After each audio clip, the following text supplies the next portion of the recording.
fondant sur la Torah. C'est pas uniquement une forme d'humanisme, beaucoup, aux uns, les autres, les unes et les autres partagent. C'est quelque chose fondé sur la Torah. Mais fondé sur la Torah avec la capacité d'expliciter à l'extérieur. Ikera Takila Moutamou, c'est une personne chère à la communauté. Les personnes chères à la communauté, parfois, oui, parfois, elles doivent aussi se poser des questions. Je pense que chaque fois qu'on pose une question, il y a deux façons de réagir. Soit on émit celui ou celle qui pose la question, il y a deux questions, c'est une tendance qui existe ici et là dans le monde, notamment dans des pays très connus, peu connus en fait, pour leur grande liberté démocratique. Soit on traite la question, même si elle peut nous agacer. Et moi je dis souvent à Jenny, elle est comme ma belle-mère, elle m'agace parfois, mais je l'aime pas. C'est vrai, quand je regarde, oui, est-ce que lui a tellement envie de faire aboutir les choses qu'elle n'adopte pas forcément le thème, mais quand on se retourne, on se dit Ashrecha Israël, heureux soit-tu Israël, qu'il y a des personnes, des hommes et des femmes, comme Jenny a dit, capables parfois de nous bousculer. Et il faut entendre, et pardon de vous dire, je suis rabbin, donc ne me pas de mal, parce que je parle un peu vite, ça m'a demandé 2-3 fois, mais pas plus, j'ai promis au pasteur, pas plus. Je n'arrive pas à comprendre la schizophrénie de certains. Et avec le président Korcher, c'était tellement beau ce qu'il a dit, vous l'avez applaudi, vous avez eu raison. L'unité, ce n'est pas l'uniformité. On a lu hier dans la Torah, on a parlé de la tour de Babel. Regardez le début du chapitre 11 de la Genèse. Verset 1. Il y avait sur la terre une seule langue, une seule parole, la pensée unique. Que fait Dieu en réponse à cela? Il mélange leur langue. Non pas pour les punir, non, pour leur apprendre à créer de l'unité, c'est-à-dire conjuguer les différences, y compris les différences de langue, et à ne pas confondre l'unité et l'uniformité. Et moi, je n'arrive pas à comprendre la schizophrénie des uns et des autres, parfois, y compris dans nos institutions, qui vont prôner des choses formidables, comme par exemple, c'est magnifique que les filles de Tsélophrade aient osé demander à Moïse, et nous, on était 5, Marshall, Noah, Chocolat, Tessa, Mika, et pourquoi on ne va pas y aider? Et on dit, c'est formidable, elles ont raison de demander. Et quand il y a une femme qui pose une question, notamment par exemple sur la participation des femmes dans les élections du consistoire, ce qui, moi, lorsque j'étais le modeste rabbin de Reims, m'avait fait hurler de rire, quand vous vous battiez, y compris devant les tribunaux. Moi, ça fait déjà 5 ans qu'une femme était trésorière de la communauté. Et je vous le dis, et à son âme maintenant, cette femme a apporté la bénédiction dans les comptes de la communauté. Pas parce que c'était une femme, parce que c'était une sainte personne. Et donc je me dis, on ne peut pas dire, c'est formidable que les filles de Tsélophrade, parce que les filles de Tsélophrade s'engagent à rien, c'était il y a 3500 ans, c'est loin. Et quand j'allais d'autres demander des choses, il faut qu'on soit capable de réagir comme Moïse, qui vient porter la parole de Dieu. Ken, Benot, Tsélophrade, Dobrot, oui, les filles de Tsélophrade ont raison de parler. Non pas elles ont raison dans leur demande, elles ont raison de demander. Je veux vous le dire, vous incarnez pour moi ce verset de la Bible. Ken, Benot, Tsélophrade, Dobrot. Vraiment, c'est vrai que Moïse, quand il y a les filles de Tsélophrade qui se pointent et qui lui disent un héritage, machin, je dis, maintenant ça roulait très bien, très en fait avec leur question. Mais il va demander à Dieu, et Dieu lui dit, elles ont raison. Et lui vient dire, Ken, Benot, Tsélophrade, Dobrot. Ce que je vous dis aujourd'hui, Ken, Janine, Dobrot. Elle a raison de parler. Pourquoi elle parle? Parce qu'elle parle bien. Et parce qu'elle a une formation formidable, elle n'est agrégée de l'aide classique. C'est la formation à la fois du savoir et la capacité à transmettre ce savoir. C'est en fait ce qu'on enseigne dans les lycées, à l'université, on sait aussi comment transmettre ce savoir. Et moi je me rappelle, après dans la main, j'avais un problème de thème d'histoire. On m'a dit comment on fait pour avoir des profs. J'ai pas compris. On va prendre des profs de l'éducation nationale, juste retraités, qui ont une technique d'enseignement, qui ont l'amour de l'enseignement. Elles sauront peut-être un peu moins de choses que les jeunes bardés de connaissances qui ne savent pas les transmettre, et on va leur donner ces connaissances, elles ont fait des stages, et c'était formidable. Donc vous avez la capacité, le don, de savoir expliquer, transmettre. Vous faites aussi un cours de conférence sur le thème des femmes dans le pays, où vous êtes pris vraiment de passion pour cette question tragique de la défense des femmes agonates, des femmes que les maris ne veulent pas de la guerre, et vous savez que vous avez toujours, comme le président du Conseil central, à vos côtés dans ce combat il arrive parfois même que vous soyez à nos côtés pour ce combat.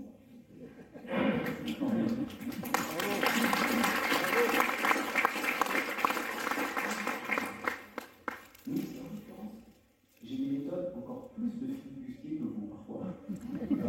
Si j'entends ce que disent les réseaux sociaux, sur lesquels ils sont des criminels qui livrent des pauvres maris sans défense, aux prisons israéliennes. Et n'est pas flibustier celui que vous pensez le plus. Vous êtes, comme l'a rappelé Louis, vous êtes remarquablement engagé dans le dialogue interreligieux, mais vous avez même présidé quelque temps la section strasbourgeoise de l'amitié chrétienne de France. Et moi, je suis très sensible à ce partage que nous devons avoir tous ensemble. Juifs, chrétiens, musulmans, bouddhistes, orthodoxes, athées, humanistes. En fait, c'est une autre façon de concevoir l'humain et la responsabilité qu'on a dans la société. Et quand on peut le partager, on est aussi en train de construire de l'unité dans la société. Moi, je crois que c'est la valeur cardinale. C'est un peu comme vous. Entre le Haut-Rhin et le Bas-Rhin, c'est bien difficile. Vous avez remarqué que je vais faire plaisir. Je vais d'abord passer dans le Bas-Rhin, et après je vais dans le Haut-Rhin. Ne rigolez pas. Moi, j'étais jeune en France, et j'avais des amis dans une ville du Haut-Rhin. Et je dis que je vais venir passer un Shabbat. Je m'ignorais, c'était une ville juive, où avait débuté sa carrière de grand Macaplan, je voulais y aller.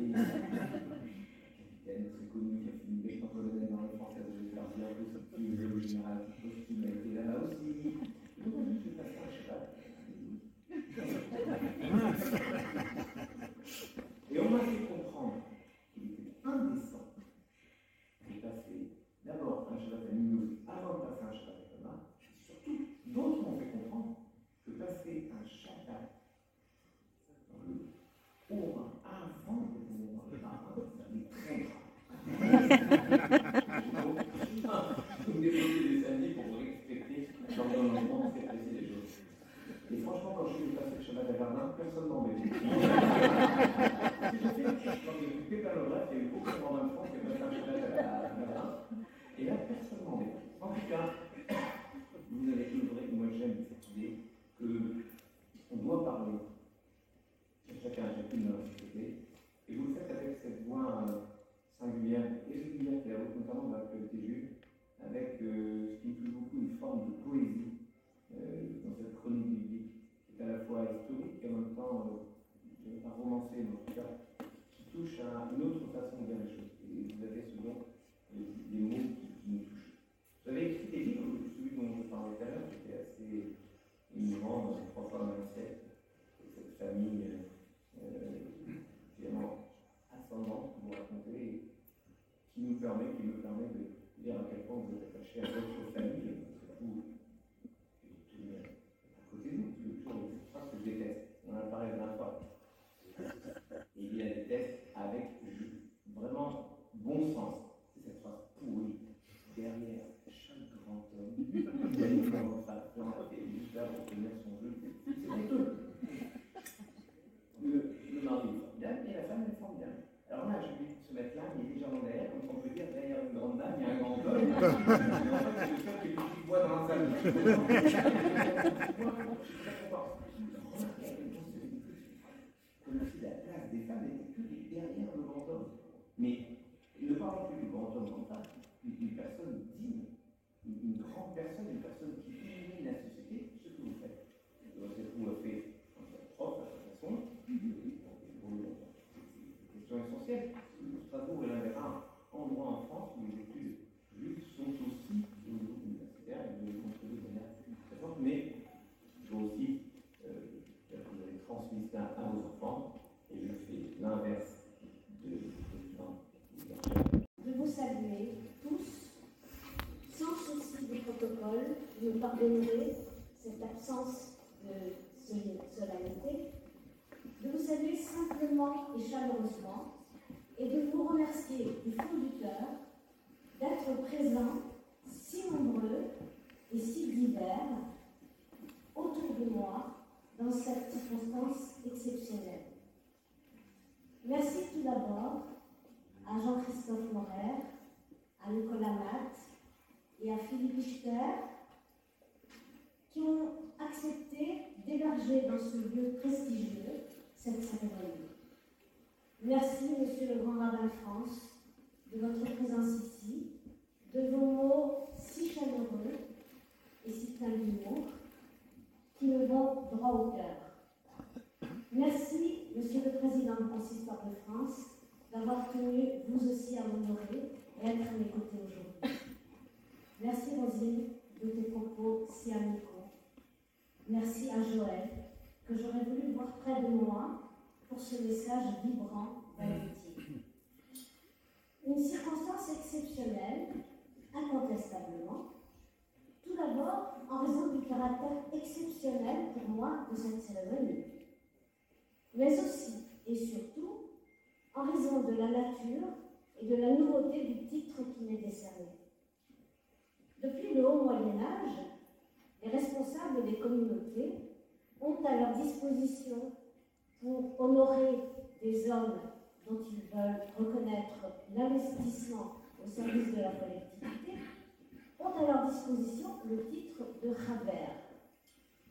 Le grand rabbin de France a innové. Conscient de l'évolution de la société, il a créé en 2020 le titre de Yakira Takeila, destiné à mettre en lumière l'action de femmes engagées dans tous les secteurs de la vie communautaire, décidées à faire bouger les lignes et résolues à faire avancer la connaissance du judaïsme, à en enseigner les valeurs, à traduire nos textes en grec, comme dit Lévinas, c'est-à-dire dans un langage accessible à la modernité, à en extraire des idées et à faire jaillir sous le voile gris et uniforme d'une apparente poussière des sources de sens renouvelées et vivaces. Comme vous l'avez dit, Monsieur le Grand Rabbin de France et Monsieur le Président du Consistoire, Joël Bernal, fondatrice et directrice du Beth Midrash Menachim, l'enseignement juif au féminin, et moi-même avons été les deux premières femmes à être honorées de ce titre, suivies ensuite par Rosine Cohen. Yakira Takeila. Ah, j'ai oublié Janine Rivine qui a été vraiment la première. Pardon à Janine Rivine qui est mon amie également. Yakira Takeila, celle qui est chère ou précieuse à la communauté. L'unique occurrence de cette expression se trouve dans Jérémie, chapitre 31, verset 20.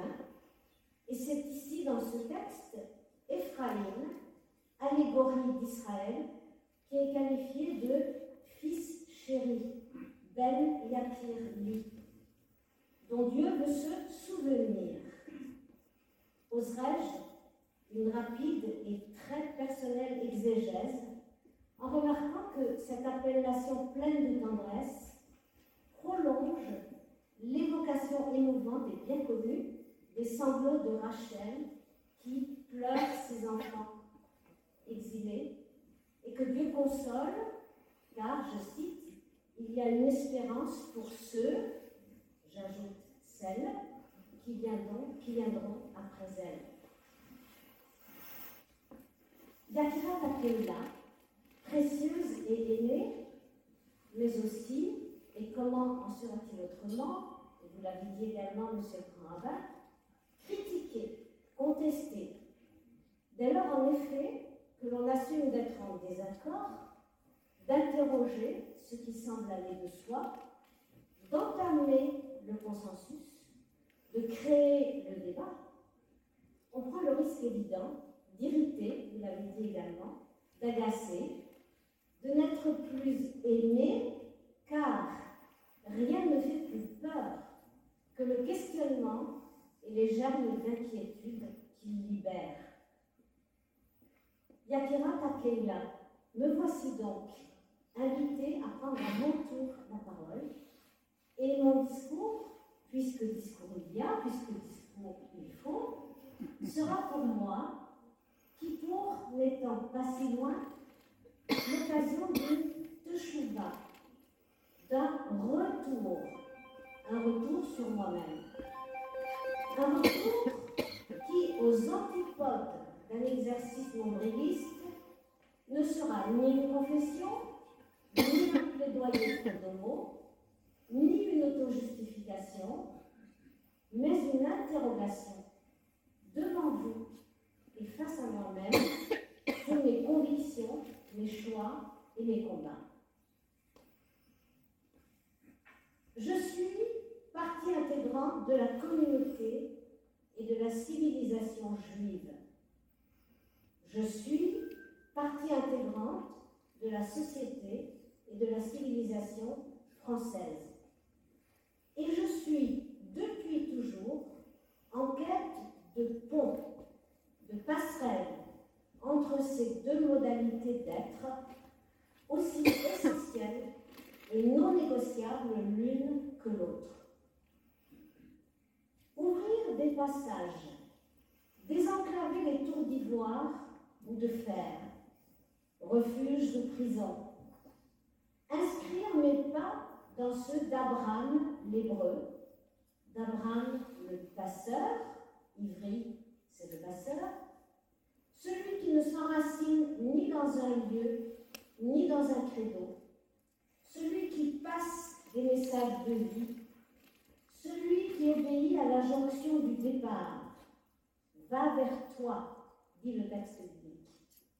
Celui qui apprivoise et promeut le changement, celui qui, adossé à l'obligation de pratiquer Tzedek ou Mishpat, la justice et le droit, assurera par là même le passage des générations. Je suis juive et je suis membre de la communauté juive. Peut-être n'est-il pas inutile de rappeler ce qui pourrait sembler une lapalissade, à l'heure où certains, au nom d'une laïcité outrancière et incapable de nuance, jettent le soupçon de communautarisme sur toute adhésion collective. À l'heure aussi où d'autres, au nom d'un faux idéal d'union et d'une vraie volonté d'uniformité, pensent devoir censurer toute expression de désaccord. Cette communauté où j'ai grandi, où je me suis mariée, où j'ai eu mes enfants, où j'ai milité, où j'ai été vice-présidente du consistoire, cette communauté où j'enseigne, où je me suis investie depuis toujours, qui a été celle de mes parents, de mes grands-parents, est le cadre premier et particulier dans lequel j'ai fait mon apprentissage d'être humain. Car c'est toujours par le biais du particulier que l'on accède à l'universel. C'est dans la communauté juive que j'ai étudié, dans le sillage d'un maître exceptionnel auquel je veux rendre hommage aujourd'hui, le grand rabbin Max Warschawski, Zichrono Livracha, auquel je ne peux manquer d'associer Mireille, sa femme, m'a enseigné le judaïsme exigeant, intelligent, bienveillant et ouvert, qui est resté le mien. Rabbin orthodoxe, profondément ancré dans le savoir juif et dans la culture générale. Personnalité morale dans la cité, il enseignait un judaïsme en prise avec la réalité de la société, un judaïsme qui s'adressait à tout le monde et d'abord à ceux qui étaient en perte de leur identité. Il avait compris très tôt l'enjeu de l'accès des femmes au savoir, encourageant les filles comme les garçons à s'investir dans l'étude et à instituer la bat mitzvah que personne aujourd'hui ne songerait à remettre en question. Des années plus tard, il a assisté, lors d'une journée d'études à Shavuot, au cours public dont j'avais été, à cette époque, chargée. Je me rappelle sa fierté et sa joie de voir une de ses élèves invitée à transmettre un enseignement à la communauté. Je suis française, par naissance, certes, par la langue que je parle, que j'habite, dans laquelle je pense, je rêve, j'écris, je me construis. Par l'éducation, par la culture, par la littérature, J'ai été abreuvée à la source des Lumières, nourrie des idéaux de justice, de liberté, d'égalité, d'émancipation des exclus, à commencer par les Juifs. Mes années de lycée ont été bercées et formées, comme les vôtres, chers amis, par les textes de Montesquieu, de Diderot, de Voltaire, de Rousseau. J'étais, pour reprendre encore une fois les termes de notre merveilleux Lévinas, ébloui par le soleil de l'Occident, sous l'éclat duquel la tradition juive, avec son langage hermétique, son souci du réel, les catalogues d'interdits qui la résumaient aux yeux de la masse, l'effort qu'elle exigeait pour être comprise, et plus que tout, l'ignorance de beaucoup, faisaient pâle figure. Je me trouvais comme tant d'autres, à la croisée des chemins, sommée de choisir entre rupture et continuité. Une rupture au relent de trahison, une continuité mêlée de regrets et de renoncements. Si j'ai opté pour la fidélité, je le dois d'abord à mes parents et à l'histoire de ma famille, qui a toujours voulu et su conjuguer ces deux appartenances. Mais j'ai une dette immense, encore une fois, à l'égard de Max Warszawski. C'est lui qui, le premier, m'a rendue attentive aux résonances entre les textes bibliques et ceux des philosophes du XVIIIe siècle. Lui qui a mis en lumière, justement, au-delà des lectures pieuses et closes, le caractère révolutionnaire et libérant d'une mesure comme le Shabbat. Lui qui m'a appris l'inéluctabilité de l'interprétation et donc de la lecture plurielle d'un texte, dont chaque terme est interrogé. Lui qui m'a aidé à appréhender l'universalité des problématiques soulevées par les exégètes et les savants juifs, lui qui m'a poussé à mettre en relation les textes juifs et ceux des nations. Grâce à lui, il y a quelques autres, André Neher, Léon Ashkenazi, Emmanuel Lévinas, Eliane Amadou-Valassi, je me suis efforcée de construire des ponts vitaux pour moi entre les cultures, entre les savoirs, entre les êtres humains et par-dessus tout, entre les différentes facettes de mon identité. Je ne renonçais à aucune des deux composantes qui me constituent. Je me reconnais dans cette rencontre intellectuelle entre la pensée juive et la pensée française et européenne, dont le heurt produit des étincelles de sens et d'être inouïs. Oui, j'appartiens à deux univers. Oui, je revendique haut et fort, à l'instar du grand rabbin Kaplan et de Romain Gary, répondant en 1970 à l'accusation de double allégeance dans le monde, je revendique une double fidélité, la double allégeance culturelle, intellectuelle est source de lumière.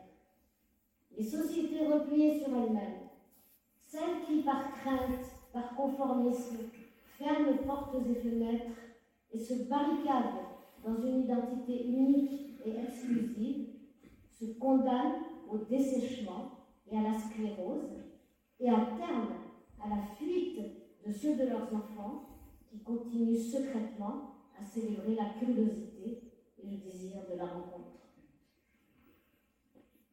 Tzedek Tirdof. C'est la justice, oui, la justice que tu traqueras. Ancrée dans une double fidélité, cette injonction du Deutéronome, si massivement présente dans le texte biblique, est pour moi un commandement fondamental. En vérité, la révolte devant l'injustice, quelle qu'elle soit, m'habite depuis l'enfance. Sans doute m'est-elle venue de mon père.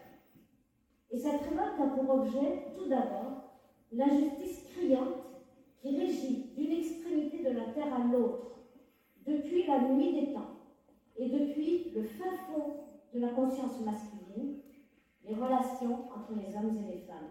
Cette injustice-là est universelle. Elle a prévalu dans toutes les civilisations, des plus frustes aux plus brillantes. Partout, la parole et le pouvoir ont été confisqués de facto par les hommes au détriment des femmes.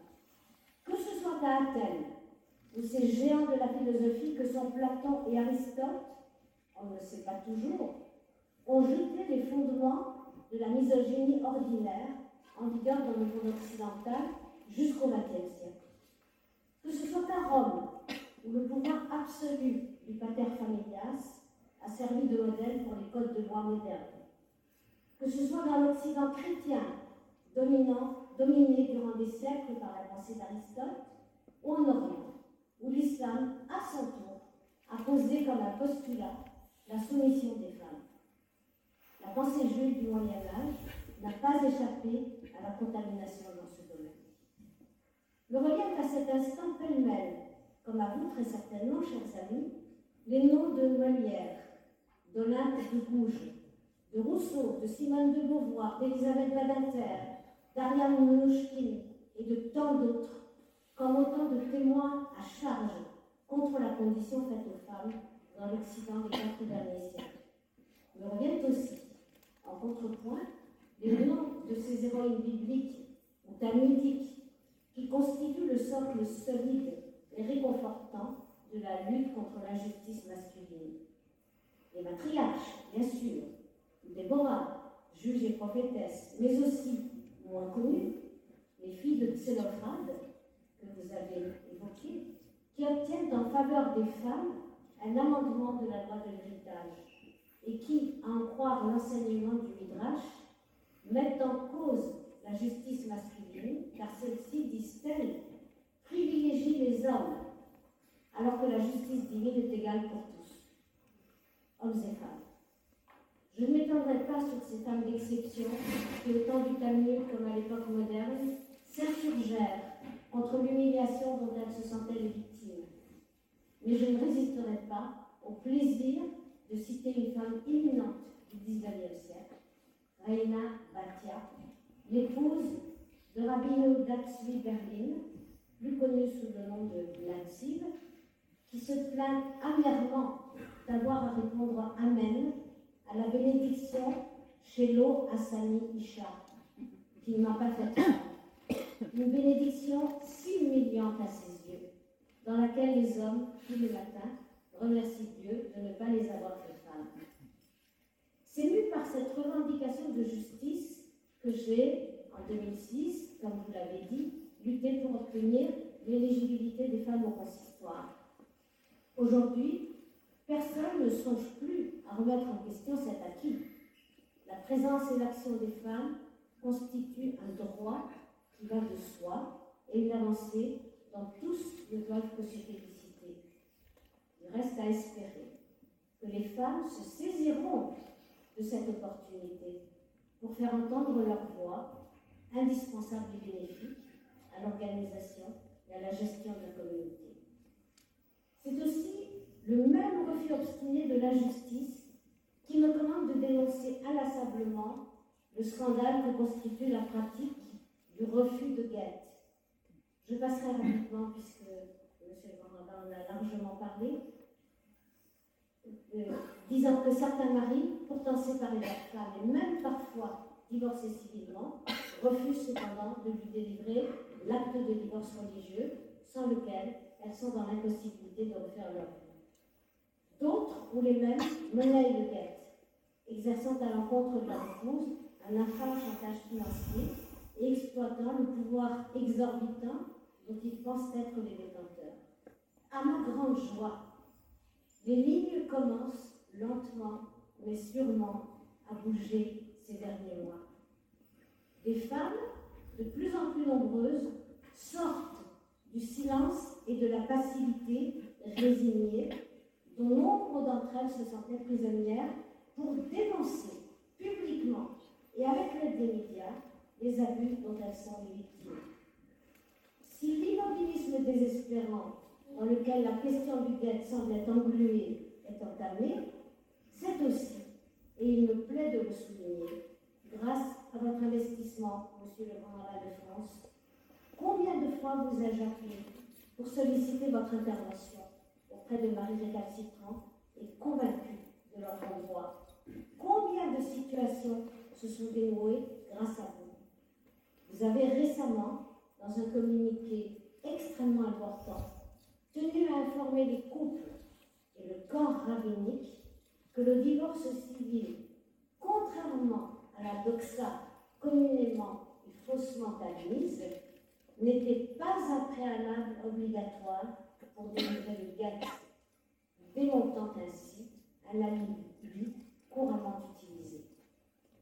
C'est au nom de cette même quête de justice que je me suis engagée avec un petit groupe informel, Nous pour elle, à venir en aide sur le plan matériel, psychologique et juridique aux victimes d'abus sexuels commis par certains responsables spirituels, peu nombreux, Dieu merci, mais qu'il faut identifier et mettre hors d'état de nuire.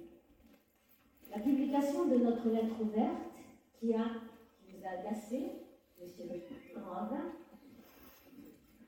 a eu cependant pour résultat immédiat l'éviction par un consistoire de province d'un rabbin prédateur qui avait été condamné par la justice 5 ans auparavant et qui continuait de figurer sur les listes officielles de cette institution. Dans ce domaine aussi, Monsieur le Grand Rabbin de France, vous avez su être novateur. Vous avez, et c'est une première, créé une commission de déontologie rabbinique composée de rabbins, de médecins, de psychologues, de juristes, qui ont pour mission de réfléchir à ces questions, d'élaborer des procédures de prévention et de constituer un lieu de recours pour les victimes. J'en viens au troisième pilier de ma vie, la soif de savoir et la passion de transmettre. J'ai dit bien souvent à mes élèves que je remerciais Dieu tous les jours de m'avoir fait naître dans ce lieu et dans ce temps. Car les femmes de jadis, les ancêtres, ont été privées de l'accès à l'étude, que ce soit dans le domaine des connaissances générales ou dans celui des connaissances juives. Le monde du savoir, celui de l'école dans mon enfance, puis celui de l'université, a toujours été pour moi le monde de la liberté. C'est l'étude qui permet de franchir par l'intelligence, l'imagination, la réflexion, les murs épais des prisons de toutes sortes. Prisons matérielles ou prisons psychologiques. C'est par elles que l'on acquiert lucidité et autonomie. Par elles que l'on se prémunit contre les manipulations et les abus de pouvoir. La quête du savoir vous permet de respirer à grandes goulées un air neuf venu d'ailleurs qui balaye les habitudes d'une pensée engourdie ou sclérosée. Lire, étudier, vous met en relation avec d'autres que vous, ouvre des fenêtres sur le monde et les hommes, fait battre les ailes de l'espérance et déboulonne les idoles pesantes de la fatalité.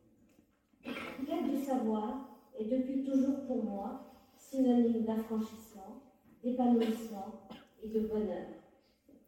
Cet appétit de savoir, j'ai eu la chance inouïe de pouvoir l'assouvir également dans le domaine du judaïsme, ce qui n'était pas évident. J'ai déjà dit la place éminente du grand rabbin Warshawski dans ma formation. Pour moi, étudier les textes juifs, apprendre à les lire, à les décrypter, à ne pas être dupe de formulations qui pourraient paraître à première vue simplistes ou naïves, c'est d'abord explorer et approfondir le trésor de traditions et de textes dont les éléments tissent la trame consciente et inconsciente de mon être. C'est aussi me livrer à un exercice extrêmement stimulant d'analyse, d'attention scrupuleuse aux mots, au silence, aux écarts stylistiques, à tout ce qui peut faire sens. C'est prendre conscience de ma propre capacité de lecture, de ma place unique et irremplaçable dans la communauté des lecteurs. C'est accepter de me situer plutôt que dans les acquis et les certitudes, dans la tension du questionnement, au risque de l'inconfort et de la frustration. C'est enfin exercer ma responsabilité en luttant contre l'ignorance, facteur de dépendance, et en refusant de me remettre à d'autres pour ce qui est de penser. Et voici pour finir, je serai bref, mais la quatrième dimension dont je voudrais évoquer la centralité dans mon parcours, c'est celle du dialogue. Je suis engagée depuis des décennies dans le dialogue interreligieux. C'est, là encore, Mireille Warshawski qui m'a mis le pied à l'étrier.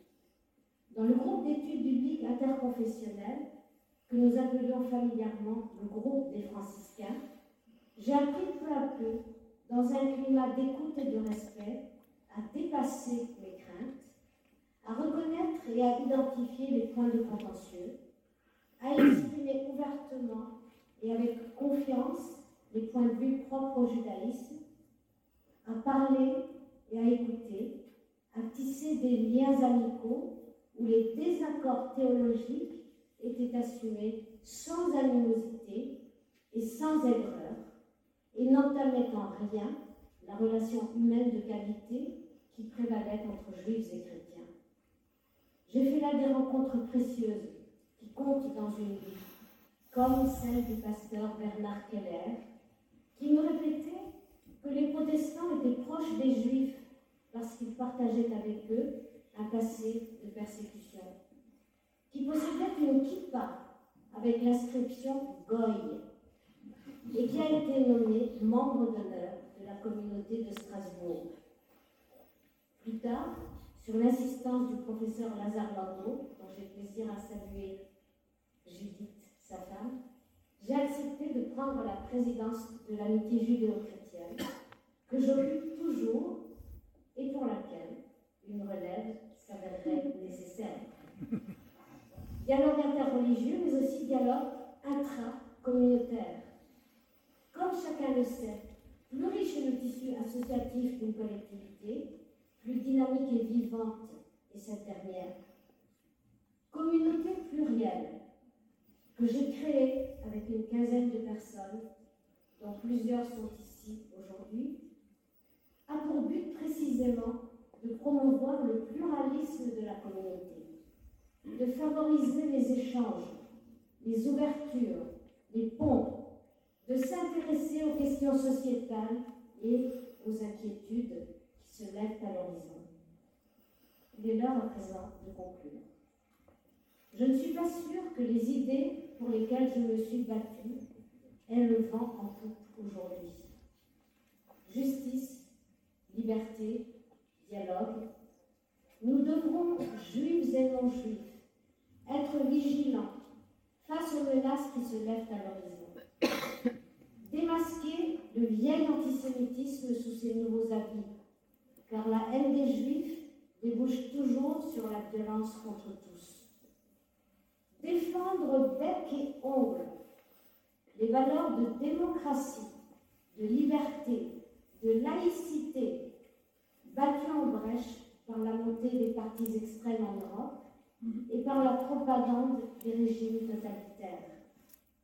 Nous mobiliser contre le grignotage des droits des femmes, menacés non seulement par la promotion, par l'Europe elle-même, de modèles rétrogrades, mais par les silences coupables de certaines féministes qui préfèrent soutenir le port du voile plutôt que la révolte des femmes iraniennes, et qui versent, plutôt que la révolte des femmes iraniennes, et qui, la phrase est, pardon, je voulais dire, qui verse, bon, je vous dirai tout à l'heure. Je suis un peu troublée, donc je vous dirai tout à l'heure. Je voudrais à présent, pour finir, évoquer ceux que j'ai aimés, qui m'ont fait grandir, et grâce auxquels je suis devenue ce que j'essaie d'être. Mon père, Marcel Kahn, ma mère, Bérange Lévy, des Juifs d'Alsace, héritiers d'une longue et tenace tradition, celle des villages d'Alsace, des communautés d'Alsace qui durèrent envers et contre tout, sous le signe d'une obstination à vivre et d'une résistance têtue et souriante à tous les extrémismes. Je m'adresse à présent à nos enfants, ceux qui sont là aujourd'hui, Ariel, mais sans Esther, Yaël avec Alain, Tania avec Prosper, et ceux qui n'ont pas pu se déplacer, Judith avec Yitzhak, Noémie avec Nathaniel, Sarah avec Emmanuel. Je voudrais leur dire, reprenant à ma manière un enseignement midrashique, que ce sont eux qui m'ont construite par leur présence, leur confiance, leurs exigences, leurs attentes, leurs révoltes, leur amour. Je voudrais leur dire aussi, à tous et à chacun, combien nous sommes fiers d'eux, leur père et moi, fiers de leur fidélité, de leur solidité, de leurs engagements, des choix qui sont les leurs et qui constituent pour chacun d'eux, différemment, mais avec force, le fil d'or et la voie royale qui charpentent leur vie. Je voudrais dire à nos petits-enfants de Paris, de Jérusalem, de New York, que je pense à eux ce soir et que je les associe à ma joie. À ceux de Strasbourg présents ici, Sharon avec Elia, sans oublier Elior, Nathan, Sarah, Gabriel, combien je suis heureuse de les avoir à mes côtés. À tous, je souhaite de garder le cap d'un judaïsme vivant, exigeant, courageux et ouvert. Enfin, Acharon, Rabbi, je m'adresse à mon mari. C'est un lieu commun de dire que je n'aurais jamais pu faire sans lui, sans son soutien, son érudition, sans sa présence et son écoute, sans sa patience et son indulgence. Il a accepté et il continue d'accepter mes engagements, mes soucis, mes interrogations, mes combats. Il a porté avec moi le poids des luttes et parfois l'amertume des lâchetés. Pour tout cela et pour tant d'autres choses, je lui dis simplement merci. Merci à vous tous qui avez eu la patience de m'écouter. Merci pour votre présence qui m'est précieuse, pour votre amitié, pour votre gentillesse.